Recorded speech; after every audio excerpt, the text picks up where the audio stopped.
Okay, so we're in the final stages of finalizing our bite blocks. Both of them have cooled down. But before I remove anything, what I like to do is take an instrument like the font stock and clean off some of the wax that's overlapped the land area all the way around. It gives me a better sense of the buccal slope angle and labial inclination, which is about 10-15 degrees on the upper and almost straight up and down on the lower. We'll get to that in a sec.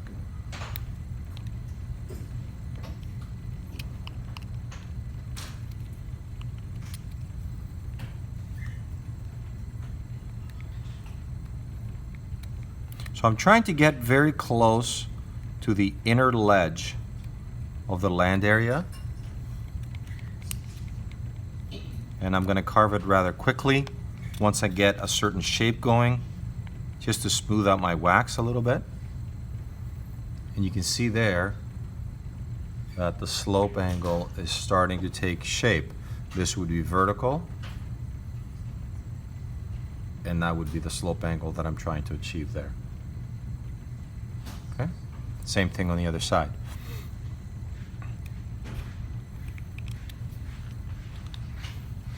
And a little bit more back here.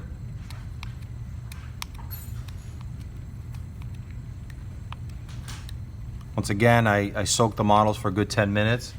So, you have hours to work with these things. Once you remove them from the water, you can see that it's starting to lift off, which is a good thing.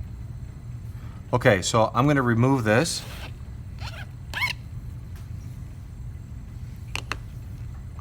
And I can see a hint of a little flash of wax here that I can simply carve away with my font stock.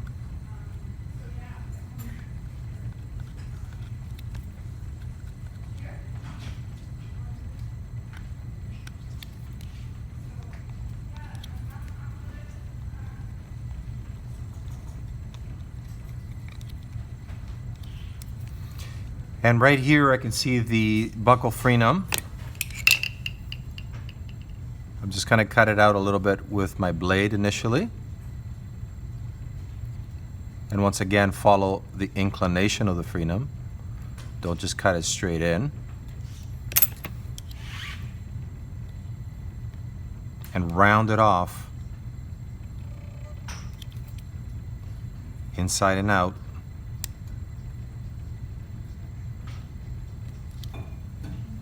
So we got that going on there.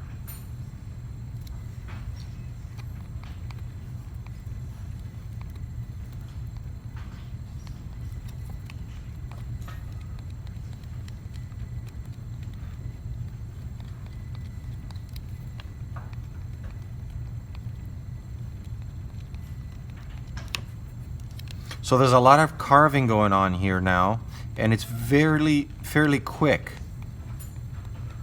And I'm not being very aggressive in terms of how much pressure I'm putting here. I'm just trying to skim the surface of the wax and smooth it out before I reapply my alcohol torch to it. So you can see on one side, I get rid of that little flash of wax, and I still need to work on this one. I want to go right to the junction of the land area. So I don't want to cut it too short, because remember, we took a lot of time establishing full length, full width with our final impression, and the land area preserves that length and width. So there's no point of altering it now. You can certainly alter it chairside, and this is the beauty of having the periphery in wax. If the patient feels that it's too bulky, you can certainly make it a little bit thinner.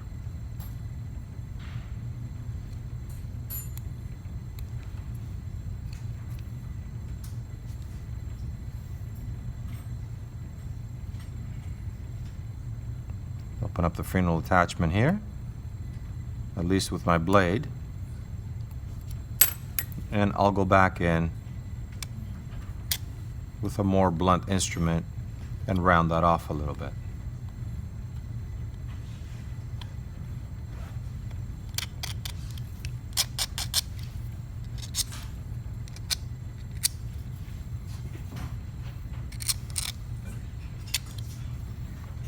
All right, so we're very close to establishing the final result, and we're going to begin to do that by reducing this occlusal rim to the right height. And the right height varies, but I think a good starting point would be 22 millimeters from the top of the labial frenum. So I'm going to measure out 22 millimeters. And as I'm looking at that part of the occlusal rim, I noticed a little bubble here, but I don't think that bubble is within that 22 millimeters, so maybe, yes it is. Lucky for me. So I have to go in and obviously fill it.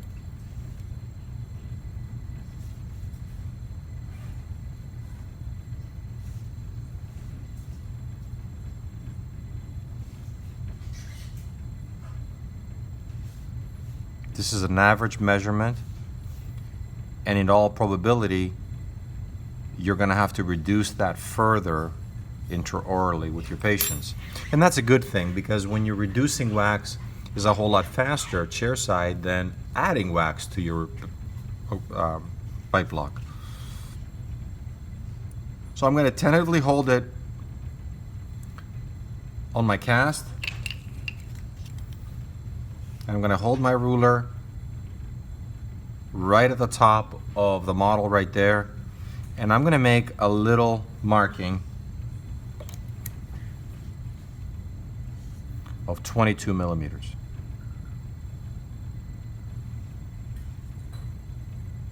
Right there. Now what about the posterior portion here? Some books might tell you that you should take your rim former and place this over the Hamler notch and melt until you hit 22 millimeters.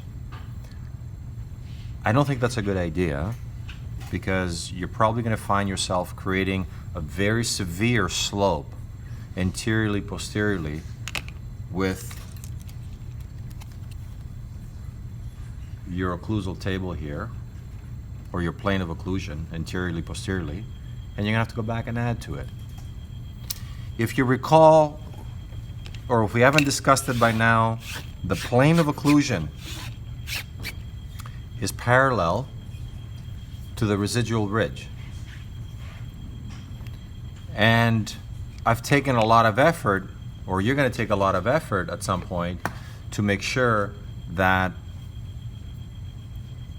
you trim the base parallel to the residual ridge. So right now I'm going to use the base as a guide to make this occlusal rim parallel to the base. So I'm going to start here where I indicated 22, and I'm going to rotate my model, and my knife's edge is always going to be parallel to the base. And if this happens to be high, when I see the patient on the next appointment, I can take this out of a patient's mouth, heat up my rim former, and quickly adjust. It's a very quick adjustment. If you've taken off too much wax, well, now you're dealing with Bunsen burners and font stocks and number 7 spatulas to add to reestablish that height, which I think will take you much, much longer. So I'm going to do the same thing on the other side. I'm just going to go in reverse. Again, you can see the stem of the knife being parallel to the base. Since the base is parallel to the residual ridge, this should make the height of the occlusal rim ideal to where it should be. Okay? So for the next little bit, I'm going to use my rim former to melt this down. If I had excessive amounts of wax here, I can perhaps carve some of it away. But if you are going to carve it away, be careful as to not to distort your wax. But it's a lot easier to use the rim former, heat up the rim former, and just melt the wax right down to the line. When you are holding your rim former over the flame, make sure it's at an angle so the flame deflects away from the handle, because the handle is plastic and it will burn over time. Okay, so I'm holding it not directly flat over the flame, but I'm holding it at an angle right now. So the handle is going to be intact for many years to come. So initially I've got some pretty good heat on my rim former, and as I get closer and closer to the line, I'm going to let it cool off a little bit, so I don't over melt it. And you can see now this is starting to take shape. It looks pretty symmetrical. Pretty good, decent labial inclination there. Buccal slope is still there. I'm going to go just a little bit more.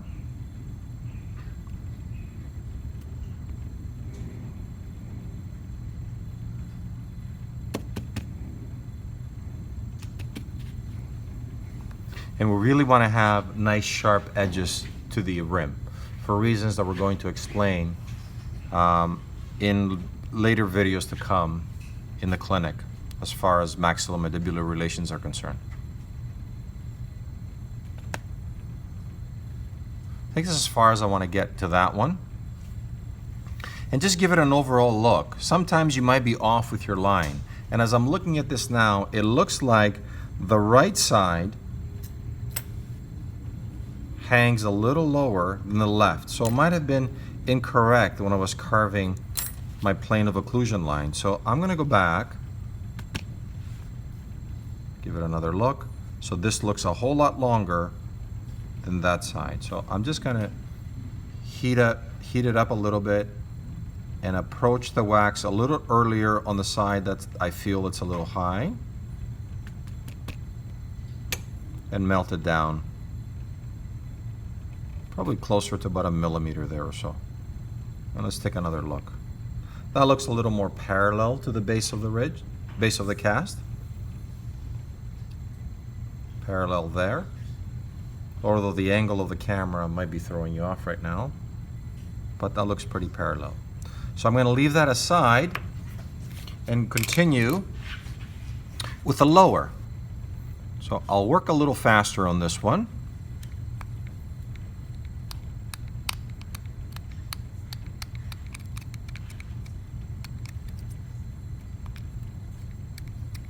We're going to carve away excess wax off the land area.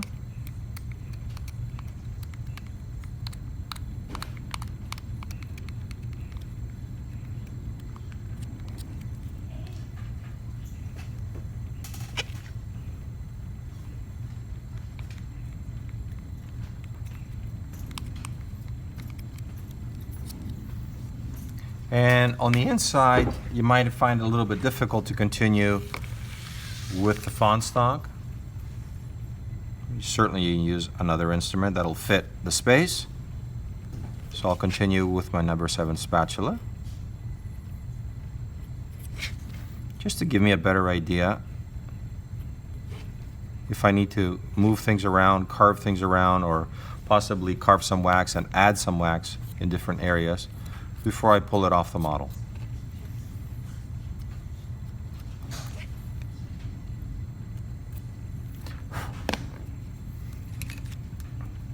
And finally, I'll just do a final carving here. Get it as smooth as I can with very quick strokes back and forth. And notice that I'm changing the angle, so I'll go this way and then I'll go the other way to make it as smooth as I can before I introduce my alcohol torch to it.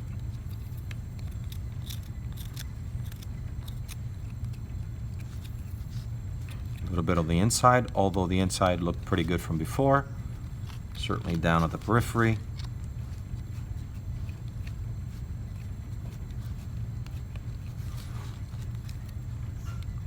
And I think that that's pretty close.